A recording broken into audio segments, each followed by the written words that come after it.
எல்லாருமே அடிக்கிறவங்க தானே? நானும் அடிச்சிருக்கேன், அதனாலதான் கேக்குறேன். எல்லாரும் அடிக்கிறவங்க தானே? அப்பாக்கள்லாம் தீபாவளி பொங்கல் மாதிரி வருஷத்துக்கு ஒரு தடவை தொப்புன்னு அடிப்பாங்க, அவ்வளவுதான். அம்மா வந்து ஏகாதசி துவாதசி மாதிரி கேலண்டர்ல வர எல்லாரும் தினம் அடிக்கும்.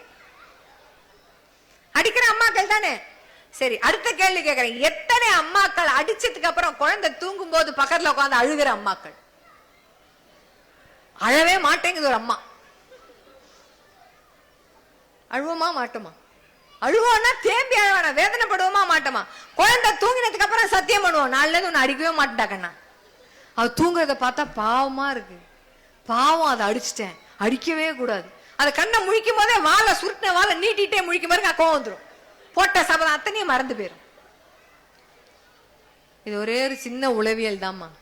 ஒரு விஷயத்தை செய்யக்கூடாதுன்னு முடிவு எடுத்துட்டு அதுபடி நடக்கிறதுக்கு நமக்கே முடியல. உண்டா இல்லையா? நமக்கே முடியல, கஷ்டமா இருக்கு. எப்படி குழந்தை அதை செய்யும்னு எதிர்பார்க்கிறோம்.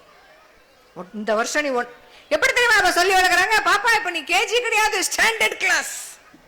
எல்கேஜி யூகேஜி எல்லாம் முடிஞ்சு போச்சு. ஃபர்ஸ்ட் ஸ்டாண்டர்ட் வந்தா என்ன? அவனுக்குள்ள அந்த ஃபர்ஸ்ட் ஸ்டாண்டர்டுங்கிற பிம்பத்தை மலை பெருசு காமிக்க வேண்டியது. அவன் ஃபர்ஸ்ட் முடிச்சு செகண்ட் போனா நீ செகண்ட், இந்த வருஷம் தேர்டு. அவன் 5வது முடிச்சு 6வது போனோன்னு வளர்ந்துட்டேன். 6 7 8ன்னு ஒரு கிளாஸுக்கும் பயத்தை தான் ஜாஸ்தி பண்ற மொழிய பொறுப்பை உணர்த்துவதற்கான ஒரு வேலையை நம்ம செய்யறதே கிடையாது. அப்ப பள்ளிக்கூடத்துக்கு வந்தா ஒரு குழந்தை என்ன செய்யணும்னா, ஒண்ணு யோசிங்க, நாம கொடுக்கிற சத்தியத்தை நமக்கு நாமே பண்ணிக்கிற சத்தியத்தையே கடைபிடிப்பதற்கு நமக்கு ரொம்ப கஷ்டமா இருக்கு. பண்றதே கிடையாது. ஒரு 10 கிளாஸ்க்கு அப்புறம் அது ரூம்குள்ளே போய் பூந்துக்கும், கையில போனை வச்சுக்கும், நம்ம கிட்ட பேசவே பேசாது.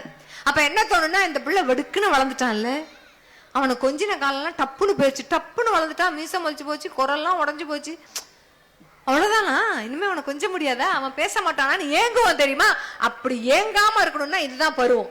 முடிஞ்ச வரைக்கும் பிள்ளைய நல்லா கொஞ்சுங்க, அடிக்காது, சாடாதீங்க. அப்படியே நல்லது கெட்டது சொல்லி தரணும்னா நல்ல வார்த்தையை பயன்படுத்தி குழந்தைய சொல்லுங்க.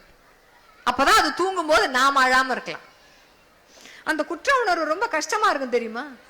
நாளைக்கு நமக்கு பேர பிள்ளைங்க வந்து அதை கொஞ்சம் போது உங்க ஒப்பனை தாண்டா அப்படி அடிச்சுட்டேன் அப்படின்னு சொல்லி வருத்தப்படுவர்கள் நிறைய பேர் உண்டு. நம்ம பசங்கிட்டே நம்ம அம்மா அப்பா அப்படிதான் சொல்லுவாங்க. ஒரு பெருமை உண்டு நமக்கெல்லாம். அப்படி சொல்றதுக்கு முன்னாடி பார்த்த உடனே ஓடி வந்து நிக்கணும் அப்படின்றதுதான் நம்ம மரியாதை நினைச்சிட்டு இருக்கோம். இப்ப இருக்கிற பசங்க என்ன சொல்லுதுன்னா, அப்பா தோல் மேலையும் மார் மேலையும் ஏறி உட்காந்துதான் விளையாடுது.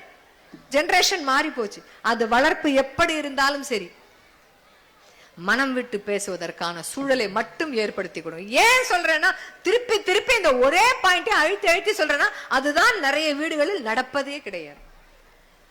பையன் ஏதோ மிஸ்டேக் பண்ணிட்டான், பாப்பா ஏதோ தப்பு பண்ணிட்டா, வாங்கன்னு பேரண்ட கூப்பிட்டு அனுப்பிச்சப்ப, ஏன் பொண்ணா பண்ணவே மாட்டான் மிஸ், நமக்கு புள்ளை பத்தியே தெரியல, என் பையன் செய்யவே மாட்டான், சரியா தெரியல, நம்ம பையனை பத்திய பிம்பமே அங்க வேற மாதிரி இருக்கு, நமக்கு புரியல. ஏன் புரியல? நாம சரியா அதுகிட்ட மனசை திறந்து பேசல, அது மனசை திறந்து பேசுவதற்கான சூழலையும் கொடுக்கல. இதுதான் அர்த்தம். ஓடும், இந்த வயசுல ஓடும், கொஞ்சம் சொன்னதை கேட்காது, கொஞ்சம் இல்ல கொஞ்சம் தான் சொன்னதை கேட்கும், நிறைய கேட்காது. நீங்க தூங்குன்னு சொல்லி ரிமோட் ஆஃப் பண்ண உடனே தூங்காது, போனை வெயின்னு சொன்ன உடனே வைக்காது. அப்ப என்ன பண்றது? போற போக்கில் விட்டுருமா? போற போக்கில் விட முடியாது, பொறுமையா தான் பிடிக்கணும். போயிட்டே இருக்கு. மத்த பசங்களை பத்தி என்ன, எப்போதுமே நமக்கு எதிர் வீட்டு புள்ளதான் அப்படியே சொன்னதை கேட்கிற பிள்ளையா தெரியும். அந்த வீட்டுல நீங்க நின்று பாருங்களேன், உங்க பிள்ளை அப்படிதான் தெரியும். எல்லாருக்கும் அது அப்படித்தான். அவங்களுக்கு அவங்கவுங்க பிள்ளையினுடைய அருமை தெரியாது. எல்லாருக்கும் குறைபாடு இருக்கு. Everybody, nobody is flawless. எல்லாரிடமும் குறை இருக்கு. வளர்ந்தவர்கள் உட்பட அனைவரிடமும் குறை இருக்கு. நம்மளுடைய குறையை நாம பூத கண்ணாடி வச்சு பாக்குறதில் இப்படியே தான் பாக்குறோம். ஒரு வாட்டி கண்ணாடி இப்படி உள்ள விட்டு பார்க்கணும். அப்ப நம்மளோட குறை எவ்வளவு பெருசா இருக்கும் தெரியுமா? பூதத்தோட பெருசா இருக்கும். பொய் சொல்லாம குழந்தை வளரணும்னா நாம் எத்தனை முறை வீட்டில் நேர்மையாக உண்மையை பேசுகிறோம், அதுதான் அவசியம். குழந்தை முன்னாடி தாயும் தகப்பனும் வார்த்தை உபயோகத்தை சொல் போர் வீட்டுல இருக்கும். சண்டை போடாத அம்மா அப்பா இனிமே இந்த உலகத்துல பிறக்கவே இல்லை. சண்டை போடுவாங்க, சண்டை போட்டாதான் அவங்க பேர் அம்மா அப்பா. என்ன மாதிரி கண்ணியமான வார்த்தையை உபயோகிக்கிறோம், அதுதானே அங்க அவசியம். நாளைக்கு அவன் ஒரு பெண்ணிடம் பேசும்போது அவனுக்கு அது தெரியணும். கருப்பை புற்றுநோய் குறித்த சந்தேகங்களுக்கான தங்கம் ஹோப்பை இலவசமாய் அணுகுங்கள்.